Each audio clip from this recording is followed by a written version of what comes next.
well, this is not yet the podcast. This is supposed to be the pre-roll for this week's episode where Brad and I were to announce the winners of the Not Ready for Primetime podcast book promotion. But one of us decided to put themselves before the show and get laryngitis. If you didn't realize yet, that was Brad.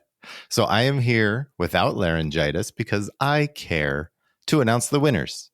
We received a lot of emails. Thank you, everyone, for sending emails and participating in the promotion. And we randomly selected the following three winners. Drum roll. Chris Tyrell, Mindy Laugh, which was just an amazingly wonderful last name, and Craig Weller. Congratulations to the three of you. I will be putting your books in the mail this week. And thank you to everyone, again, for writing to us to let us know how much you enjoyed the conversation with Doug and Jeff. They were wonderful to talk to. We had a great time talking to them. They couldn't have been nicer to us to not only spend the time talking to us about the Ralph Nader episode, but then sending us these books that we could share with all of you, or some of you, I guess. Sorry. If you didn't win, you can still get your copy of Saturday Night, a backstage history of Saturday Night Live by Doug Hill and Jeff Weingrad at untreedreads.com. It's that easy. It's wonderful. It's a great book. Again, thank you to our winners. I will get those out to you. And we all hope that Brad gets better. Luckily, he did not have laryngitis when we recorded this episode. So here we go. On with the show. Okay. Dan. Yeah? Oh. We're on. Okay. We're on. All right. No, you can't take this one. We found a card here, a medical alert card. It says a medical alert card has been found. Could somebody... A medical alert card has been found. It says, Davey Wilson, in the event of loss of consciousness, say live from New York, it's Saturday night. Wait. Live from New York, it's Saturday night! Tape roll!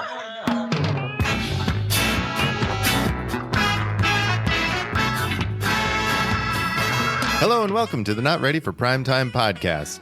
We're Gary Seath and Brad Robinson. That's true. You're absolutely right. This week, we're talking about Season 2, Episode 15 with host Sissy Spacek and musical guest Richard Baskin. This show originally aired on March 12th, 1977. Brad, this episode gets an Emmy. This is exciting.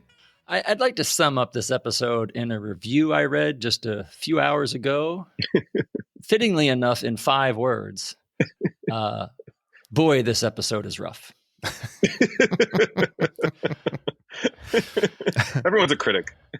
And that review came from our guest this week, senior writer for The Hollywood Reporter and host of a very cool podcast called It Happened in Hollywood, Seth Abramovitch. Seth, welcome to the show. Thanks for being with us. Thanks. I'm thrilled to be here. For anybody who hasn't heard, Seth's podcast is a very, very cool podcast where he goes back older movies, TV shows, and kind of does the same thing we do, where does a deep dive into each episode.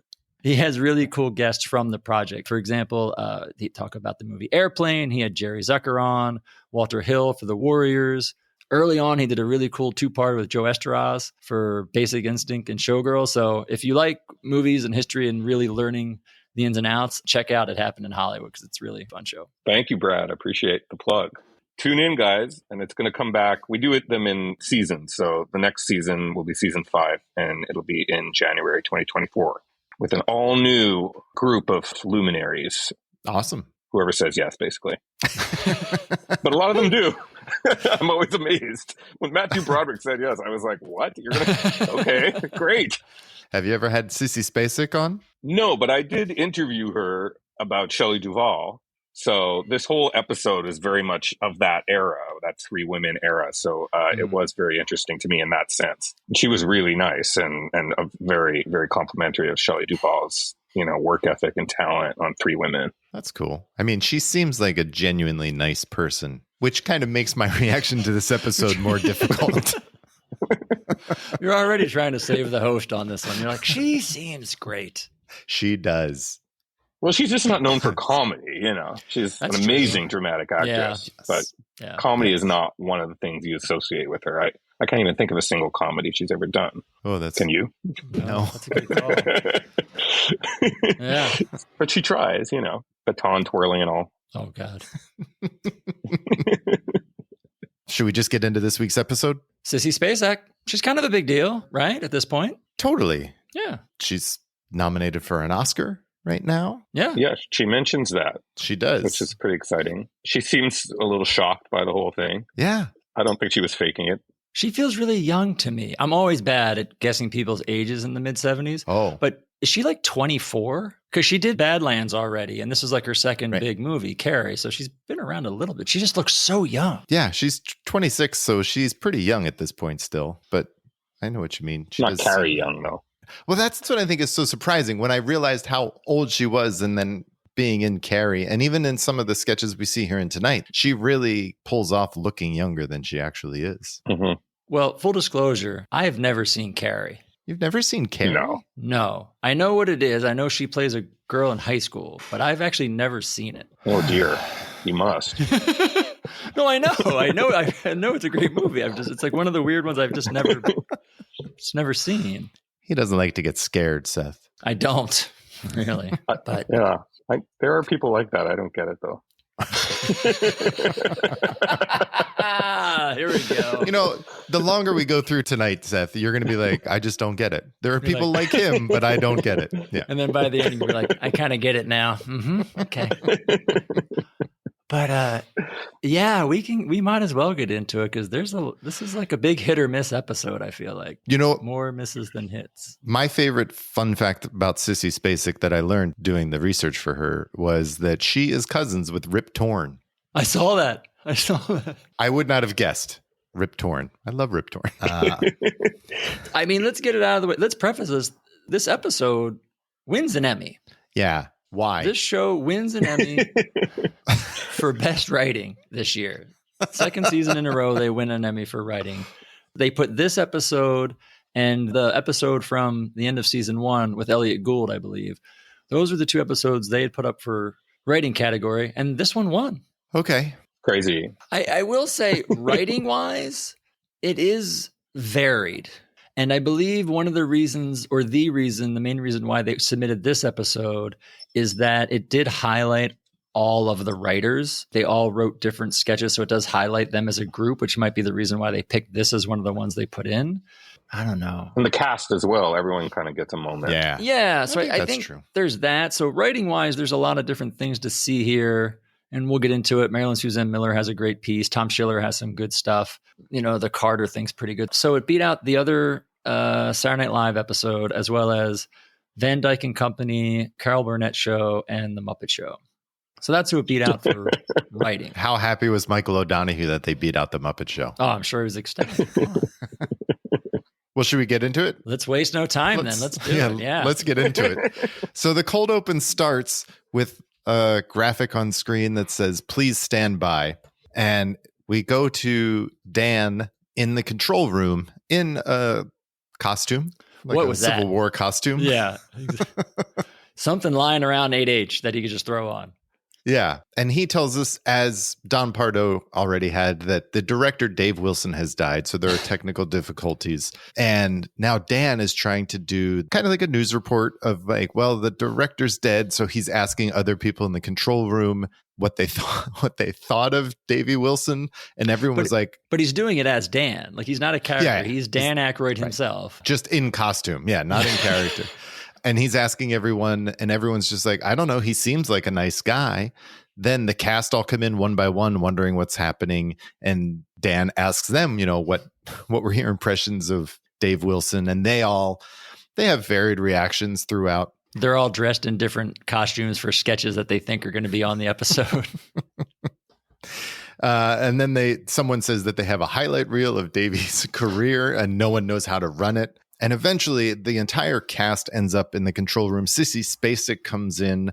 They finally get someone to play the highlight reel, and they find his wallet. So the cast is going through his wallet. When they come back from the highlight reel, they find a medic alert card that says, "In case of loss of consciousness, say live from New York." And that's what they do. And immediately, Dave Wilson pops up and says, "Roll the tape." And that was the open. So, Seth, you really liked this? I mean, as the longer it went, and then, like they were introducing all the characters, so it was kind of fun for me to see, Bill Murray, and they say Bill Murray, our newest cast member, and he comes in and he made me laugh. I think he did have the best one, right? Or Davey told him something about sour milk. The milk was bad. Yeah, he did have a good one. Yeah. And I like that he was just slumped over and dead. Yeah. It was kind of cute. I didn't hate the cold open. I did forget to mention that. Yeah. He's slumped over in the control room the entire time. They're all talking and looking at his dead body. It was long, though. It was a team effort. This felt to me the longest cold open we've seen. It just felt very long. Yeah.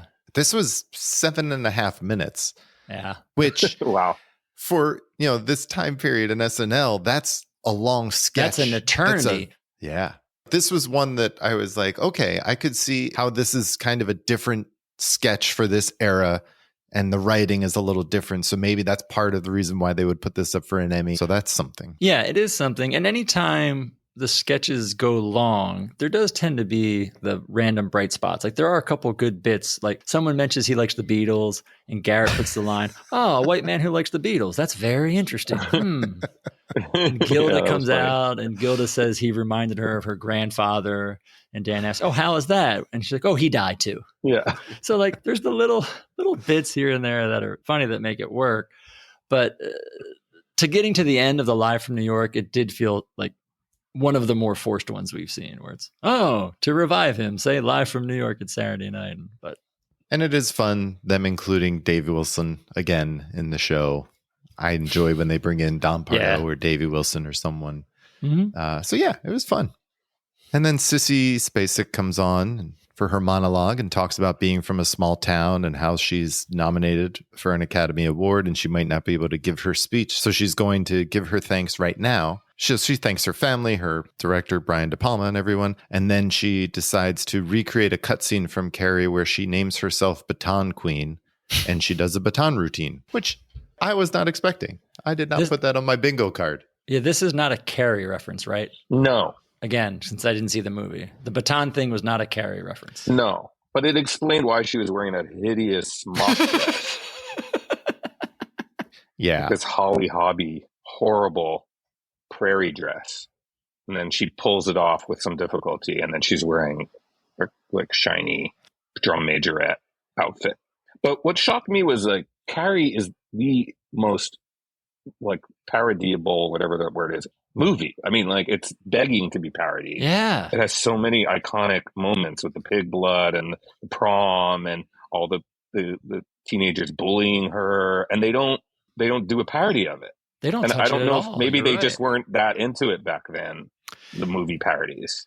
Yeah, they didn't do a lot. They didn't do a lot of self-referential stuff with hosts at this time, but this definitely would have lent itself to it for sure. Yeah, I was so excited to see what this missing Carrie scene was. Like there's so many possibilities. I had that same note. I was like, best scene cut. Like, yes, this is great. Do it. And then my next note, I like, what in the hell is this? It's she's she's apparently an amazing baton twirler. Mm-hmm. No, like just the scene where she like the awkward Carrie goes back to school after the prom and has to like see everyone in the hallway. That would have been hilarious, right? And that's kind of how she set it up. Yeah, and then just made that pivot. You're totally ready for something very self-referential and great, and just So this is where I really started to get worried.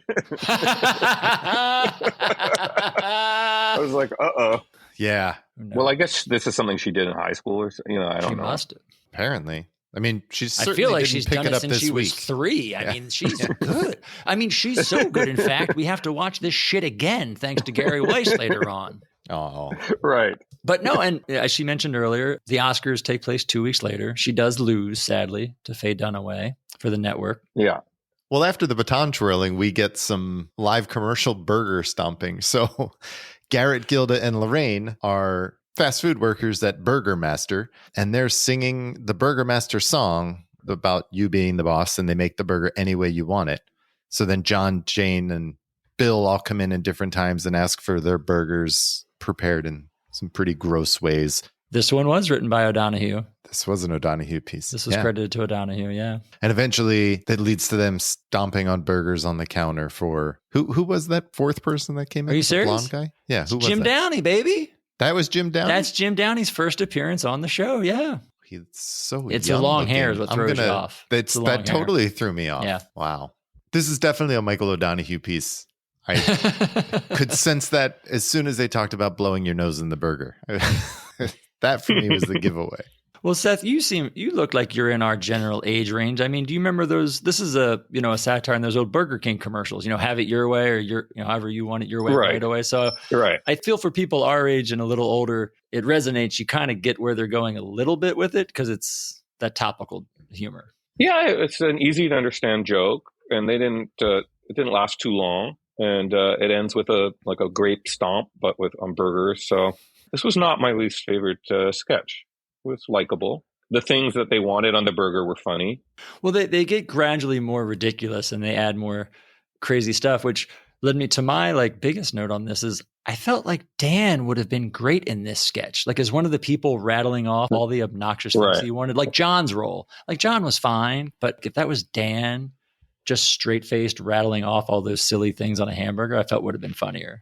Yeah, I can see that. Not that he was bad, but I just feel like I missed his presence in this sketch. I would have liked them to actually put the things on the burger, to actually blow their nose. If they had done that and then he took a bite out of the burger, then you have the real, visceral reaction. That also would have been good. But they didn't go there. Yeah, that would have been great. You see him come around with a burger that's stacked this high with crap. Yeah. My favorite line actually came from Don Pardo, who was like, with prices so low, you'll wonder where we get our meat. Yeah, that was good. Well, one of the reasons you probably didn't have Dan rattling things off is because he was getting ready to play President Carter next. Throwing the powder in his hair, you're right, probably. Yeah, a lot of powder in that hair. So we get a classic sketch, the Ask President Carter sketch with Bill as Walter Cronkite and Dan as President Carter doing a radio call-in show. And I mean, this is just so classic. Dan is great. The postal worker calls in and asks a question about the letter sorting machine, and he tells them how to recalibrate it. Rattles it off, yeah. Perfectly. Doesn't miss a beat. Oh. And then we get the classic bit from the guy who took acid. Obviously, Tom Davis. Yeah. Tom Davis is great, yeah. Nice one, Mr. President. Our next call is Peter Elton of Westbrook, Oregon, who I am told is 17 years of age. Hello? Hello? Yeah? Hello, Peter? Is this the president? Yes, it is. Do you have a question for the president? I took some acid. I'm afraid to leave my apartment and I can't wear any clothes. And the ceiling is dripping, and Well, thank you very much for calling, sir. Please. No, just a minute, Walter. This guy's in trouble. I think I better try to talk him down. Peter? Yeah. Peter, what did the acid look like? They were these little orange pills.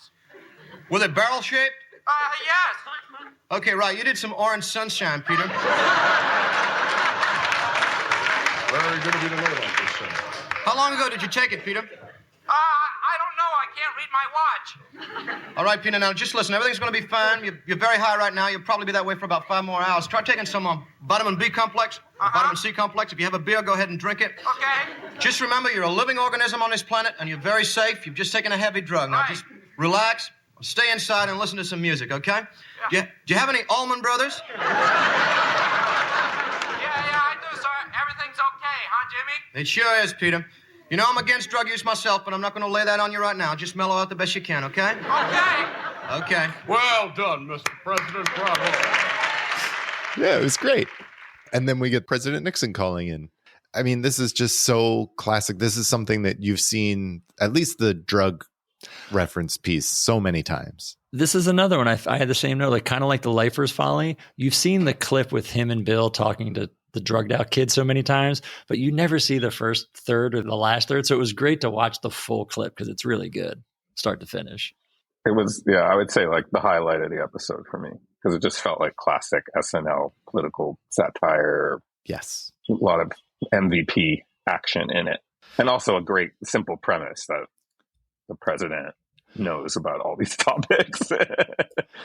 Well, they keep finding new ways to do Carter, which is nice. So this is based on a real thing. They actually did do a radio broadcast the week before on CBS Radio where he was doing this. So again, another instance of SNL taking something that happens in the real world and within a few days or a week turning into a sketch. But they've been doing really fun ways of poking fun at Carter and putting him in different situations. And so it was fun to see, like, yes, here's yet another scenario to see him. And Dan answering the questions was like a great way to put his Dan spin on Carter. Like just the rattling off of facts and info was just so good. Even with, you said, Gary, the postal worker, and then just knowing all the stuff about the drug stuff and just like rattling off without missing a beat what to do, XYZ. Like if you have a beer, drink it, do this. You got any Allman Brothers? Like it's just so good.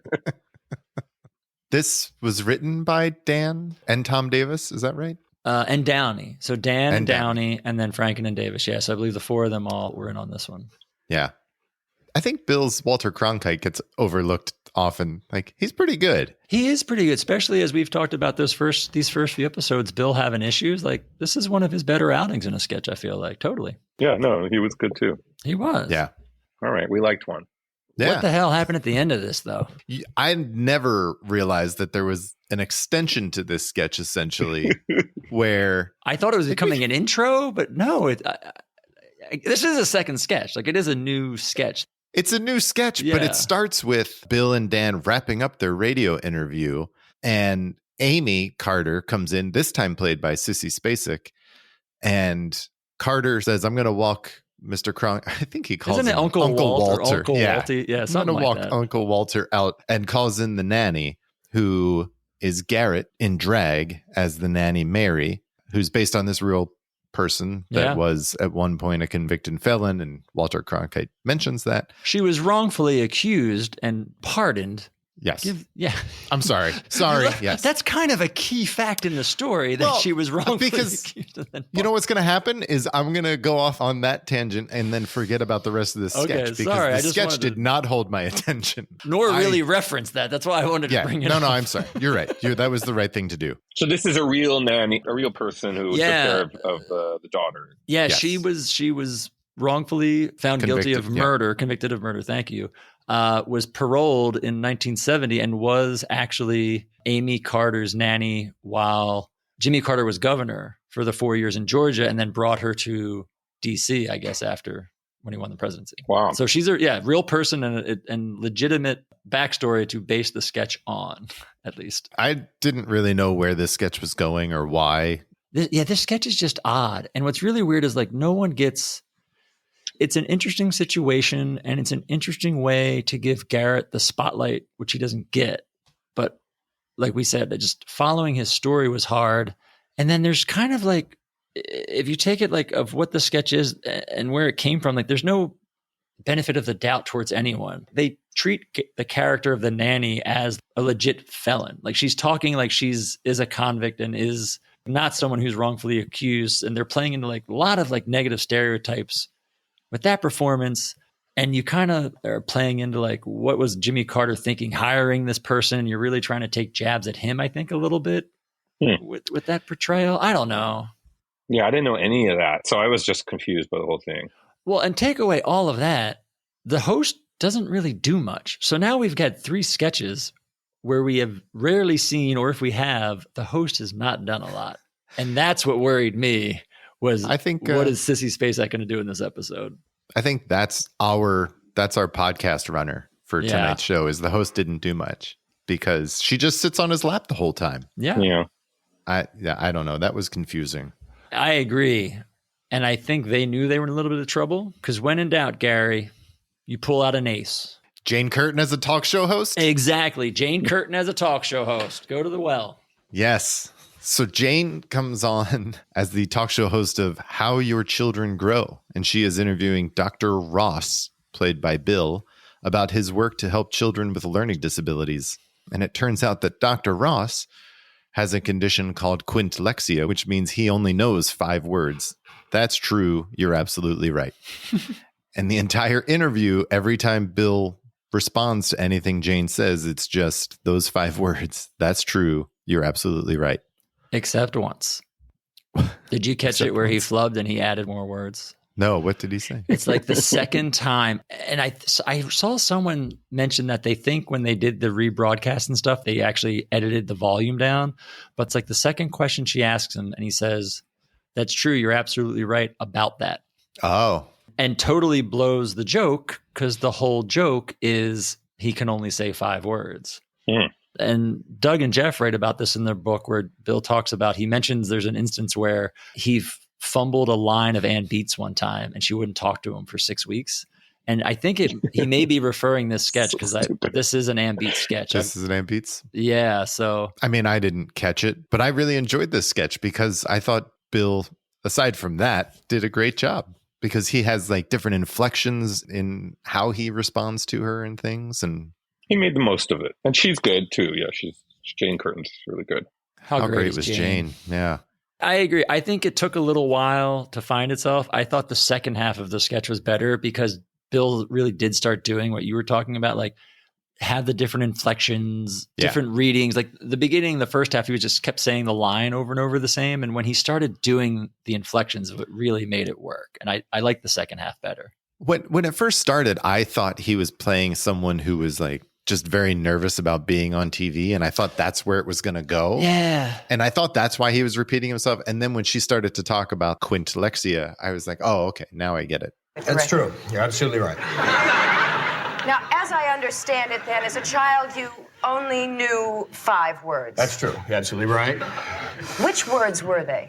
That's true. You're absolutely right. I get the impression that you still have this condition. That's true. You're absolutely right. Now, let me get this straight. You went to Harvard undergraduate, got your PhD from Dartmouth. You've been given a $7 million grant to build a foundation, and have been teaching children for close to 11 years, and your entire vocabulary consists of 5 words. That's true. You're absolutely right. It is truly amazing that you have overcome such a handicap and have accomplished so much. That's true. You're absolutely right. I guess it just goes to show what a land of opportunity America really is. That's true. You're absolutely right. You sleep in a wedding gown, don't you? That's true. You're absolutely right. Is it true that you're wearing underwear marked January? That's true. You're absolutely right. Well, we could go on like this all night. That's true. You're absolutely right. Shut the hell up. What do you think about this one, Seth? I did not love it. What's his phrase again? That's true. You're absolutely right. Yeah. So was it like mocking people's habit of saying sort of empty phrases a lot? You know, when someone just kind of is like, I didn't even even when they say like some. Yeah. I didn't even think it was that deep. No. To be honest with you, I thought it was just 5 words. Yeah. That they picked that they could write around and ask questions and still get the answers. Kind of Python-esque. Right. Maybe. Like, here's just a silly premise. Right. I mean, it did make me laugh. If that's any kind of metric, I did not laugh in the sketch. Well, that's okay, because that's not the only time tonight you're not going to laugh. Yeah. Let's cue up a John straight to camera then. Okay. Let's see how this goes. And that's coming from me, okay? So you know it's not good. I know. Well, I'll get through this and then I'll tell you the only note I wrote for this one was. So this is John to camera telling us that he is quitting acting or retiring to pursue a gold medal at the 1980 Olympics in the decathlon. And since he hasn't saved any money, he is selling gold coins. On one side is the comedy and tragedy masks, and then on the other side is him clearing an 8-foot 2-inch high jump to support his training for the next few years. That's it. That's what this was. The only note I wrote was, no one would find this funny but Brad. And I didn't. I had 2 notes. First one is, this is so weird. Where did this come from? And my second one shouldn't really count because it's in hindsight. Was this just a setup for Little Chocolate Donuts 2 years later? I mean... But that's not fair because it couldn't have been. No, I think I was wishing for Little Chocolate Donuts, but I knew it wasn't this one. Seth, did this one make you laugh? Seth? No, but it kept my attention more than... like, it was not the worst John Belushi sketch in this episode. Oh, shit. Oh. So I at least was like vaguely engaged by it. This could get ugly later. Okay. In terms of the time capsule-ness of it, looking ahead to the 1980 Russian Olympics, which were those the ones they boycotted, or yes. right? So it's just funny to hear people, talking about plans for the Russian Olympics in 1980. Yeah, that never came to pass. I got nothing. Anyway, I got nothing. Well, if Brad, it makes me feel better about you that you did not that laugh. Even I couldn't find. Yep. Even I was like, okay. And then we go to Weekend Update, which at first I thought, well, this is early in the show. And then I realized that we spent 7 minutes on a cold open. So the entire show is actually pushed back. Exactly. Jane starts with another bit. Brad, did you like this one? Yes, because I was worried when we pushed in on her, she was going to bring up the whole Connie Chung thing again. And I was like, no, don't let it go. And she didn't. So I did. I liked that. I thought it was good. It's fine. Yeah. She talks about people writing in to ask if the teletype machine is a real teletype machine or a sound effect. And she doesn't answer. And she just moves on. And then she has some funny jokes. And then they go after Johnny Carson again, which I was like, ooh, they keep going after him. Yeah, that was weird. What was that about? Johnny had given some interviews where he would talk disparagingly about the show. So this is probably the third or fourth time. Yeah. And they have always done it on Weekend Update where they've made jokes at Johnny's expense. This one's definitely the harshest, where it says that his show is not going to be broadcast live. The program does not have to be kept alive by artificial means. It has the right to a dignified death, which the audience did not like. Yeah. It got more groans than laughs. Yeah. I thought it was a good joke, but I did too. Audience did not. No, they didn't like much of the beginning. They didn't like the suicide squeeze joke that she let off with was a huge miss, dead air miss. After this, they do the joke about Jimmy Carter's mom and Killer Kowalski, another huge miss because she was apparently a big wrestling fan back in the day. But they do an Arc to Triumph joke that even Jane didn't like. Even she looks at the camera and was just like, I don't even know if she gives this look to the camera like, yeah, that's not funny. And you could just tell she was not happy that nothing she was saying was getting laughs. No, it was a rough start. Do they add a laugh track now? Like you don't really hear total dead air like that anymore on SNL. Like in the show, like the current shows? Yeah, do they mix in because it's it seems like people laugh at everything. I want to say no, but I sadly bet they do. Back then they didn't care. You know what I mean? Because they were they admitted they were writing the show for them, and we think it's funny. And as evidenced by much of the stuff they put on the first 2-3 seasons, if it didn't laugh, they didn't care. You watch stuff with dead air, and it's nowadays they would never do that. They would never put on a sketch that had dead air. I don't know. Well, it doesn't really get much better on the remote. We go to Lorraine talking to Garrett as Muhammad Ali, and he's talking in rhymes and she's responding in rhymes, and he talks about going into acting, and that didn't really land for the audience either. I liked it. I thought Garrett was good as Muhammad Ali. I liked the rhyming and all. I thought it was pretty funny for a little bit. It went on too long, but I liked it. And a reminder that was the year of Rocky, which is kind of fun too. What a year for movies. Network, Rocky, Carrie. It was a good year. And Weekend Update comes back and gets Emily Latella. So all is right in the world. Seth, do you like Emily Latilla? Well, she's to me like Mr. Bill, certain in the Hall of Fame museum character. So to see a classic character, regardless of whether or not it's funny or whatever, was exciting because there were no other. There was no Coneheads. There was no Samurai. So I was just happy to see a character that I was familiar with, in its original wrapping. And how did you feel about this one? She comes on and talks about endangered feces. Yeah, that's funny. It's stupid, but my note on that one, Gary, was I guarantee this is not going to be as funny as we hope it is. And was it? Nope, it wasn't. But it's just, she's cute, And Jane says, we're sick of this shtick. So she's been on a few times, I guess, right? Oh, yes. She's been on a lot. Yeah. A lot. Okay. She was on. It wasn't as novel for you then. She was on a ton in the first season. I think this is only her 4th or 5th time, but she's been on almost every time since Jane's taken over the update desk. You didn't like it, Gary, as normal? No, I didn't like the Emily Latilla bit, but the back and forth with her and Jane, I liked. That was my note, where she looks over and she starts telling her how it's wearing thin. Yes. My note was, yes, Gary has to be loving this right now. Oh, absolutely. I mean, not only is someone saying what I'm thinking, it's Jane saying what I'm thinking. And I did appreciate that. I'm just tired of Emily Latilla. That's all. And I admit, too, we didn't need her calling her a bitch. Like, just do one without the bitch line. Like, I get that everybody loved it and it was funny, but like every single one she does it and leads up to the bitch. It would have been nice to just let Jane have the upper hand and close out for once. Yeah. Well, I mean, this is a tradition, though, that maybe started here, just overdoing the same character and catchphrases over and over. She's got to be the one, right? I mean, we've had other reoccurring characters, but I feel like we wouldn't have Copy Guy if we didn't have Emily Latilla. Yeah. She's probably the first one where they really drive home the catchphrase and like the beating it to the ground. More so than like the Bees or Samurai or... So it's history. Yeah, well, that's Emily Latilla. Question. All right. I was trying to be upbeat. No.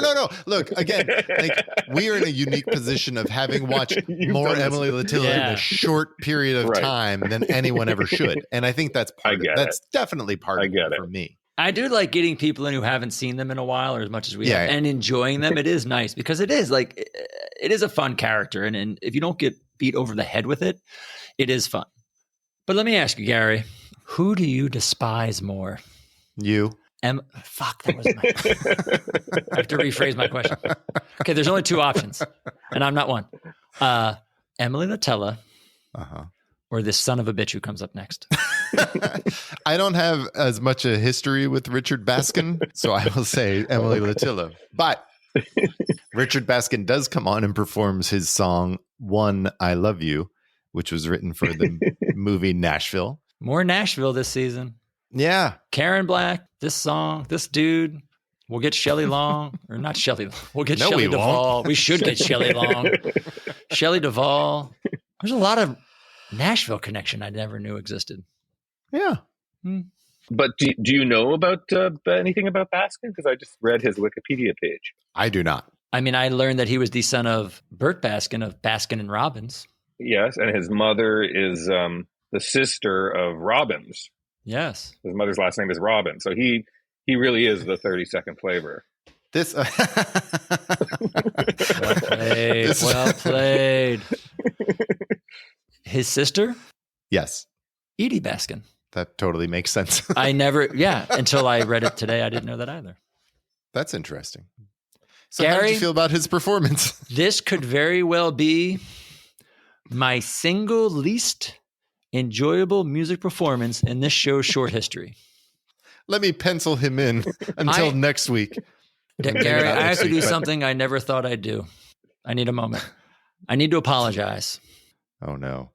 This is going to be a long apology. Ry Cooder, I'm sorry. Esther Phillips, I'm sorry. Kinky Friedman, sorry. I apologize to all of them. Boz Skaggs? Fuck Boz Skaggs. This is horrible, right? I mean, right? This is horrible, this performance.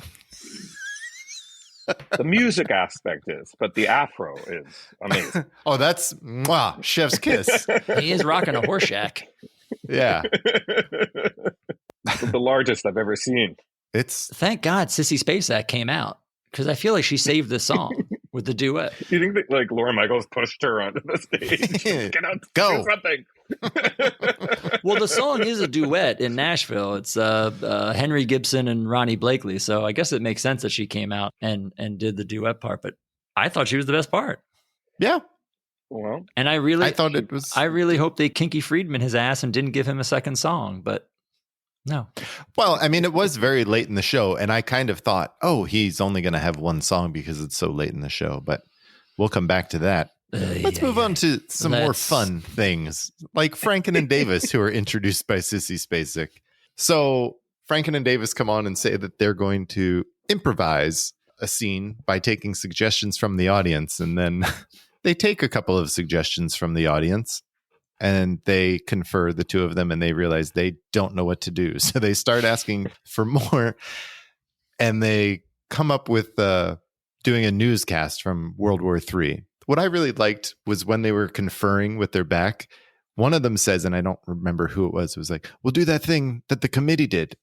I think it was Davis says that. And Frank is like, they could be watching. Like, let's steal bits from other sketch comedy and do that. I love Franken and Davis. I don't think this was their strongest piece, but it made me laugh at times. So the World War III one is supposed to be improvised, but clearly written. Yeah. That's right? The bit is that they deferred to one that they already had. They try to improvise and realize they can't do it. And then we hear this. Here we go. Oh, yeah. Right. Okay. Yeah. Okay. Yeah. Yeah, that was kind of funny. I agree with you, Gary. Not my favorite Franken and Davis routine. Little long. Them doing that weather bit kind of reminded me of Dan's Weekend Update correspondent piece did a couple weeks ago, but I like where they're talking about the stock market closed today for good. Yeah. A couple good lines here and there. Yeah. Then we get a public service announcement about Gidget's disease, which is Sissy, Gilda, and Lorraine as cute young girls talking about their dolls. And then Jane comes on. They're not girls, though. Aren't they women? They're women who are so cute because they've been afflicted with Gidget disease, which makes them particularly cute. I get this. I don't know what else there is to say about this. we're pretty deep in the episode, right? Yeah. Is this the second sketch we've seen Sissy Spacek in now? 2 sketches and a musical number, half a musical number. Right. Okay. Sorry. I forgot about Playing like a lady child. Yeah. A lady child here and Amy Carter earlier. So she's, again, playing young like we talked about. Yeah. The idea is funny. The baton twirling is kind of childish. Yeah. The idea is funny, but it doesn't really go that deep. Like I thought there might be more to it. Like the sketch was kind of short and it was nice to see the women. I thought it was nice to see the host do something sort of, but it's another one. I just don't have much to say on it. Yeah. Did this make you laugh, Seth?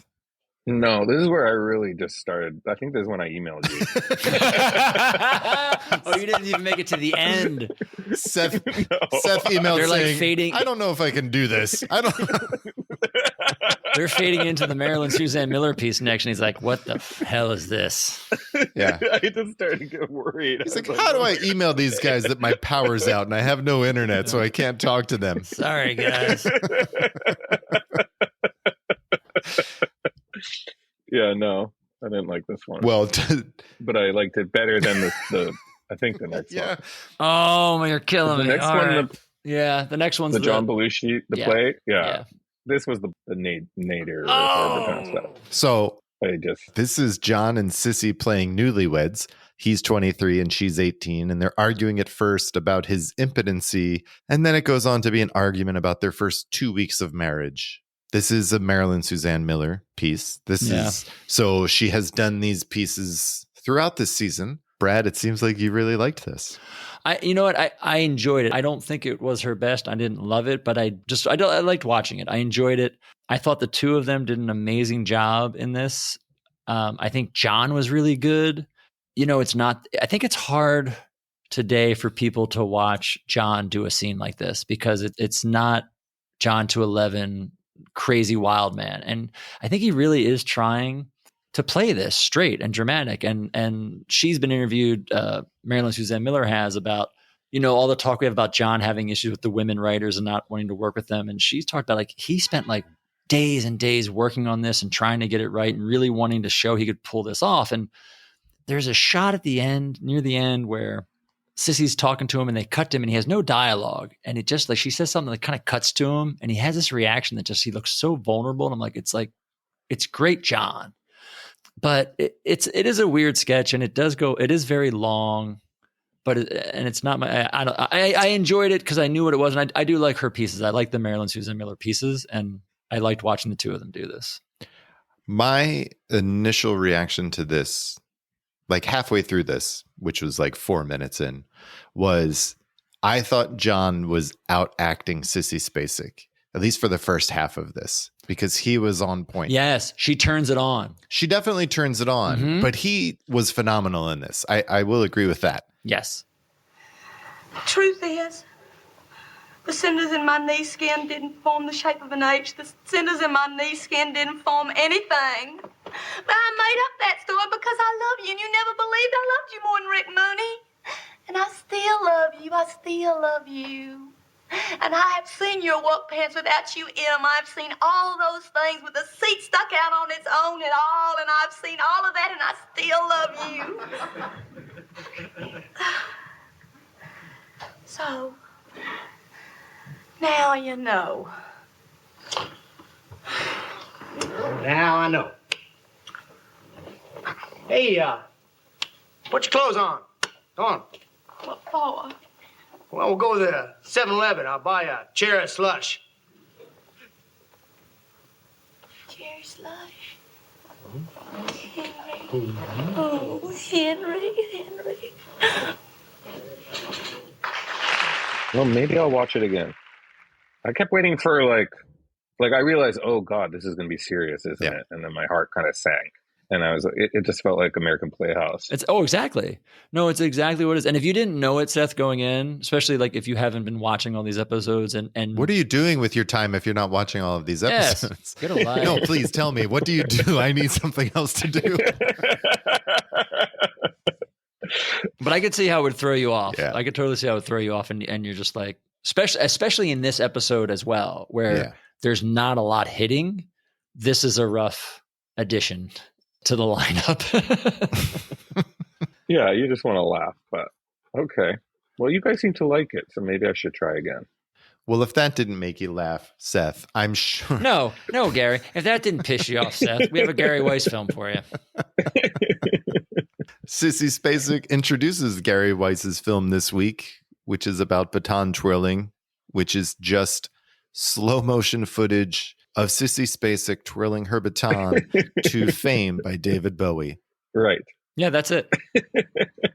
As soon as this started, I'm like, this is going to be just like the Raquel Welch film, where she just dances for 4 minutes and that's it. Yeah. And it was pointless. Again, I mean, hell of a baton twirler, but I don't know why I need to watch it in slow motion or at all. Or twice. Again. Twice in one episode. Yes. Do it once. Exactly. They probably interviewed her and like, okay, do you have any skills? Well, I twirl the baton. Oh, we can work with that. They've got her headshot. They're looking at the back like, additional talents. Baton twirling. Tell us more about that. Have you showcased this yet on celluloid? Because we'd like to capture it. Well, then we go to Bad Playhouse.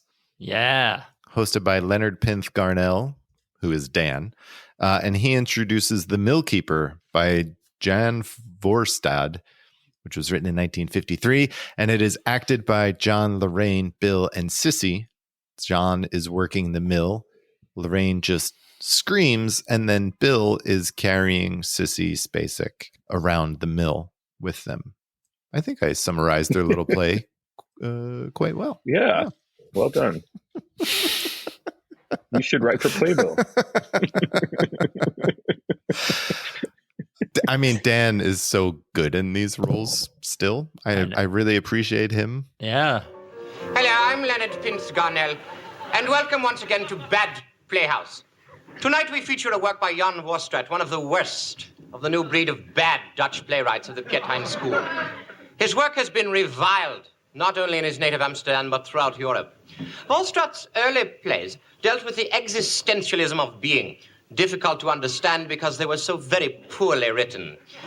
Tonight's play is entitled The Millkeeper, written by young Vorstraat in 1953 before he had even learned to form sentences. The principal characters of the play are the young millkeeper Niels, his new bride Pietri, his sister Jan, death, and the mill itself. The interaction of the play deals with the torment of the young bride alone in the windmill with her sister who is caught in the clutches of death. Niels is torn between the idea of loving them and his endless need to work at the milling of grains. It is twilight as the play begins. It was crazy and silly and like definitely better, like a chaser after the seriousness of the last play. This is like a hard shot after that baton twirling thing. I love it. Yeah, like you said, Dan is great in this role. This is Tom Schiller piece, and Tom wrote all the Bad sketch series. But what I found interesting about this is, you know, we associate this character with Dan so much, and it's such a great Dan character. They tried to do this sketch the week prior with Steve Martin. Oh. And I think it was one of the last time Steve hosted, and they did like a montage of his hosting days, and they had a show, and he's holding a copy of what's the play called? The Milner? The Millworker. Millkeeper. Sorry, the Millkeeper. Millkeeper. But it's a still photo of Steve on stage holding that, and Dan is dressed in John's costume, and Lorraine is still in hers. Oh, but so I think it was. I'm guessing from all that, they did it in dress the week before with Steve as Leonard Pinth, which, looking back now, I can't imagine because Dan just, I think, encapsulates it so well. Yeah, I imagine it would be a very different character if Steve Martin had done it. Yeah, I enjoyed this more for the nostalgic of like, this was the first time we saw Leonard Pinth Garnell. Well, just to keep you on the edge of your seat, Richard Baskin comes back for another performance after this to perform City of One Night Stands. And his hair is straightened. It's weird. He looks different. But he doesn't even get introduced this time. It's just like soft focus on a piano playing, and then he goes right into it. Normally we have, Don Pardo will introduce someone on their second time or whatever, but it's just him, and he's surrounded by empty chairs around the piano. I think most of his concerts had empty chairs. I don't know. I wish they would have ended the night with Bad Playhouse. It would have been a great way to end the show, was on that last sketch. It was funny. It was the show. It was the cast. I disagree. Another Richard Baskin joint is what it needed. And they delivered. Just to ground you. Or grind you into the ground, one or the other. Well, we do have a home movie this week, so Sissy Spacek comes on to introduce this week's home movie by her friend, Robert Altman. This is just scenes of Sissy Spacek from the film Three Women, intercut with clips from the movie Welcome to L.A. Yeah. Yeah, I mean, that's what this was. Yeah, but just kind of a weird way to end the show, but what do you guys think? I thought it was a weird way to end the show. I thought it was even stranger that they introduced it as a home movie by Robert Altman. But they've done this before with somebody. Was it Lily? Yeah. Or like it was like her. Here's a home movie by my famous friend or famous director or something like that. Yeah, but it was just her promo for her Broadway show. Yeah. Right. This home movie wasn't bad, but it was very weird to end the night, I think, as we were saying. Like it was a very weird closer. If it was somewhere in the middle, it would have, I think, played a little bit better. But it was an odd way to end the show. I agree.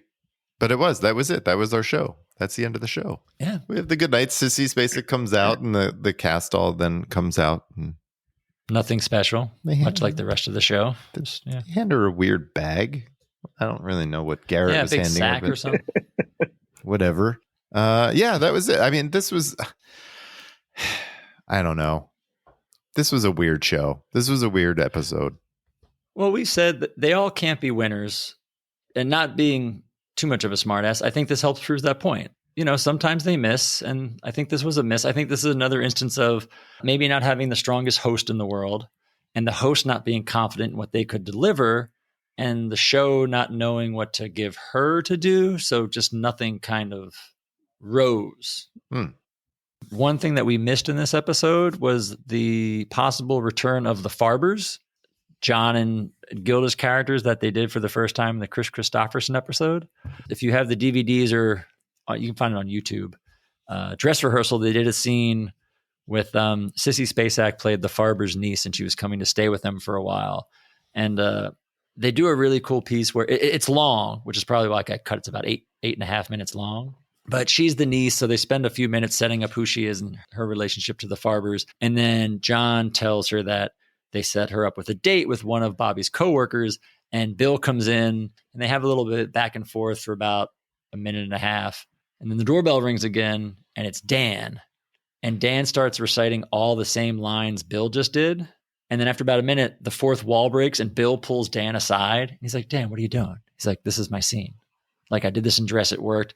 And so they do a really fun fourth wall break of Dan and Bill, and Dan's going on about how this is his first chance to do a romantic scene with a female host of his age. Like, it used to always be Chevy, and now he gets his chance. And I don't want to pull the seniority card on you, Bill, but I'm going to. And then like John comes over and is like, Dan, what are you doing? And Gilda comes over at one point and says something like, Dan, just, you've always had problems with girls because you're weird. So they do all this fourth wall break with characters we've seen before, the Farbers. So it's out there, the audio you can listen to. So, But as you said, the cold open was really long. The Marilyn Suzanne Miller sketch was really long. So could see how this sketch would get cut after dress. The only thing that could replace would be that Marilyn Suzanne Miller piece, which was about that length. And you know that's more in Sissy Spacek's wheelhouse. So she wants to do that, right? She wanted to, John wanted to do it. John really wanted to do that and show people he could act and not just be a ball energy. So I get it. Yeah. Seth, every week we talk about our best bits from the night. What were your best bits from this episode? I guess the cold open and the President Carter answers the questions. Those were, I'd say, the two highlights. For me. Brad, how about you? What are your best bits? Ask Carter, definitely, and I like Bad Playhouse. I did like that. I enjoyed it, so I'd throw that in there. I mean, I think Ask Carter is unanimous. I also liked How Our Children Grow with Dan and Jane. So pretty well rounded. Bill? Sorry. The one with Bill, you mean? Yeah. Because they both have mustaches that throws you off? No, I was flubbing the line to see if you caught my like I did not flub Bill's. This was great, Seth. Thank you very much for jumping on and doing this with us. Oh my God. Thank you so much. Thanks for having me. It was really fun. Sorry we made you sit through this episode. No. Maybe we'll have you come back for a great episode next time. For a good one. Yeah. And yeah, everybody, please check out Seth's podcast. It's called It Happened in Hollywood. This is season 5 coming out? Season 5, yeah. Season 5 is coming out this month, January. It's really great. He has great topics. He has great guests. And like I said, unlike us, he actually knows what he's talking about. So check him out. Yeah. Faking it till I make it. Well, thank you again for coming on and I was going to say wasting your time with us. I'm sorry. I mean spending your time with us. Spending. I had a great time, guys. Great. Thank you so much. Yeah, no, seriously. Thanks so much. You're welcome. Next week, we're going to be talking about Season 2, Episode 16 with host Broderick Crawford and musical guests, The Meters, Dr. John, Leah Von Helm, Paul Butterfield, and special guest, Linda Ronstadt. Woo! A lot of music. A lot of stuff going on. Until then, good night and have a pleasant tomorrow. Good night and have a pleasant tomorrow. The Not Ready for Primetime podcast is a 2 Pints Productions production. Produced and edited by Brad and Gary. Thought about by Brad and Gary. Please rate and review. Thank you for listening. We'll see you next time.